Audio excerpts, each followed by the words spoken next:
கர்த்தருக்குள் பிரியமானவர்களே, ஆண்டவராகிய இயேசு கிறிஸ்துவின் பரிசுத்தமுள்ள நாமத்திலே உங்களுக்கு அன்பின் வாழ்த்துக்கள். அன்பர் அழைக்கிறார் ஊழியத்தின் சார்பிலே வாரம் ஒரு வார்த்தை நிகழ்ச்சியின் மூலம் உங்களை சந்திப்பது மிகுந்த மகிழ்ச்சி. இந்நாளிலும் நாம் ஒரு பாடலை பாடி தேவ வார்த்தைக்குள்ளாக கடந்து செல்லுவோமா?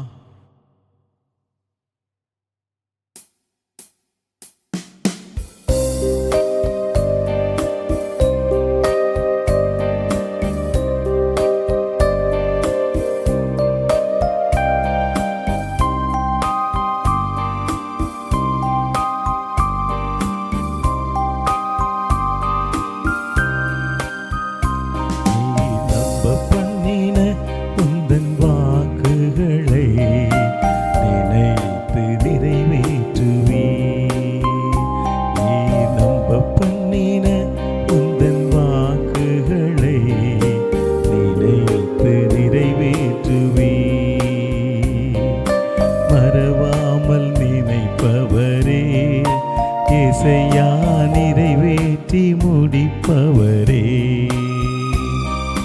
மறவாமல் நினைப்பவரே, இசையா நிறைவேற்றி முடிப்பவரே, நீ நம்ப பண்ணின உந்தன் வாக்குகளை நினைத்து நிறைவேற்றுவே.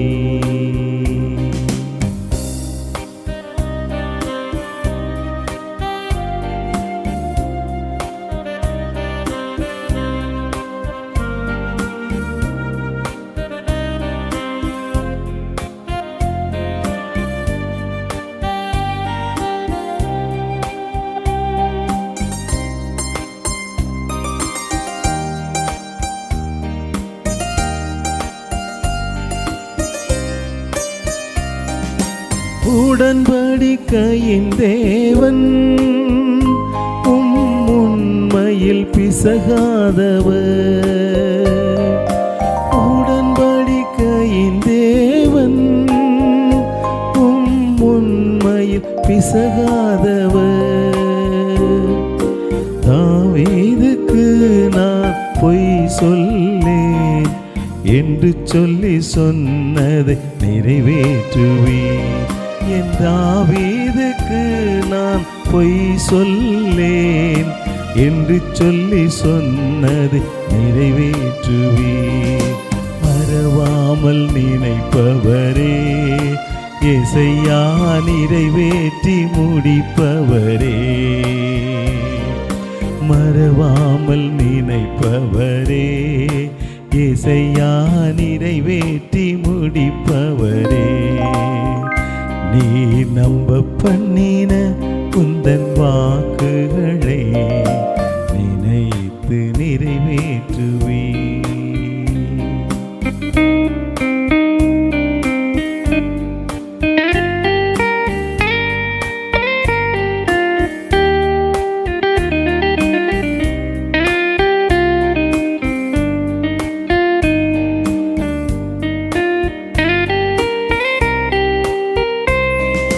சொன்னதை செய்து முடிப்பீர், நீர் முடித்து தீர்க்கும் மட்டும் கைவிட மாட்டீர். சொன்னதை செய்து முடிப்பீர், நீர் முடித்து தீர்க்கும் மட்டும் கைவிட மாட்டீர். என் கையை கொண்டு விளந்தினதெல்லாம் என் கையை கொண்டு நிறைவேற்றுவீர். என் கையை கொண்டு நீ தொடங்கினதெல்லாம் என் கையை கொண்டு நிறைவேற்றுவே. மறவாமல் நினைப்பவரே, இசையா நிறைவேற்றி முடிப்பவரே, மறவாமல் நினைப்பவரே, இசையா நிறைவேற்றி முடிப்பவரே, நீ நம்ப பண்ணின உந்தன் வாக்குகளை நினைத்து நிறைவேற்றுவே. நீ நம்ப பண்ணின உந்தன் வாக்குகளை நினைத்து நிறைவே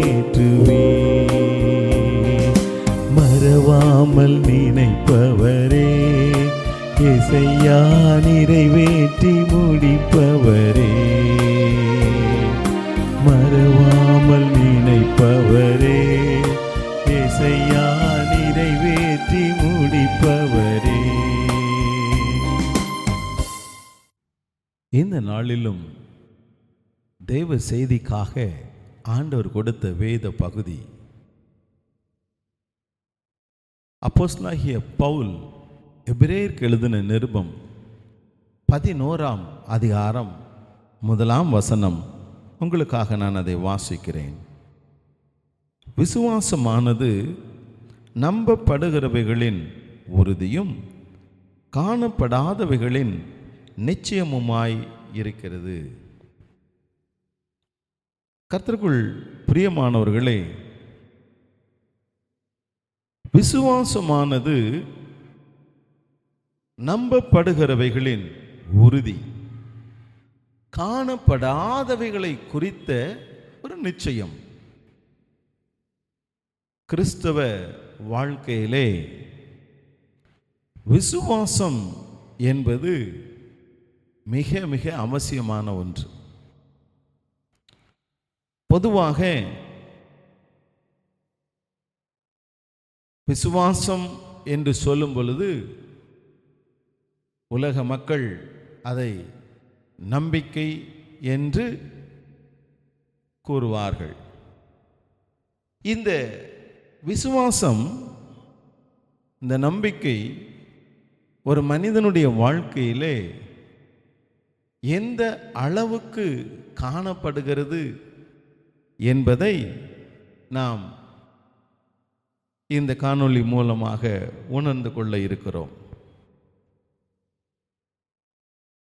நம்பிக்கையிலே உறுதி, விசுவாசத்திலே உறுதி, நம்பப்படுகிறவைகளிலே உறுதி. இந்த உறுதி என்ற அந்த வார்த்தை மிக மிக முக்கியமானது. ஏனென்றால் அநேக நேரங்களிலே நாம் விசுவாச வாழ்க்கையிலே உறுதியை இழந்து போகிறவர்களாய் காணப்படுகிறோம். நம்பிக்கை வாழ்க்கையிலே உறுதியை இழந்து போனவர்களாய் காணப்படுகிறோம். இன்றைக்கு உலகத்திலே எப்படி எதை நாம் விசுவாசிக்க வேண்டும் என்றால், ஆண்டவர் வார்த்தைகளை நாம் விசுவாசிக்க வேண்டியவர்களாக இருக்கிறோம்.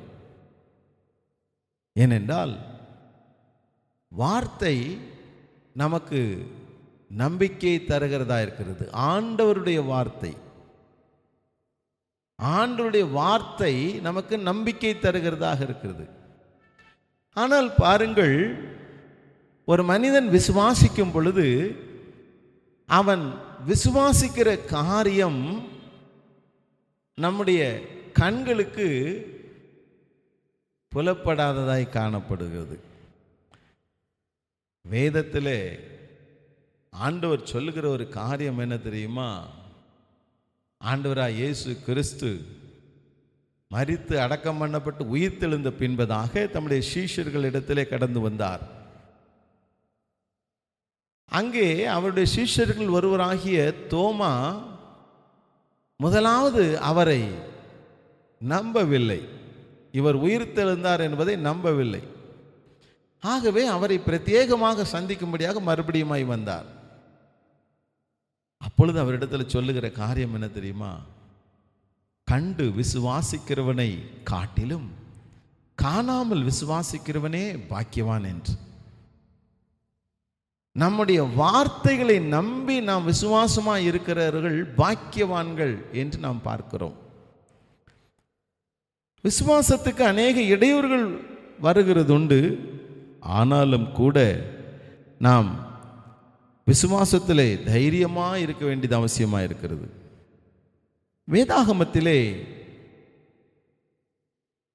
இப்படிப்பட்ட ஒரு உறுதியான விசுவாசத்தை உடைய ஒரு மனிதனை குறித்து உங்களோடு நான் சுருக்கமாக பகிர்ந்து கொள்ள விரும்புகிறேன்.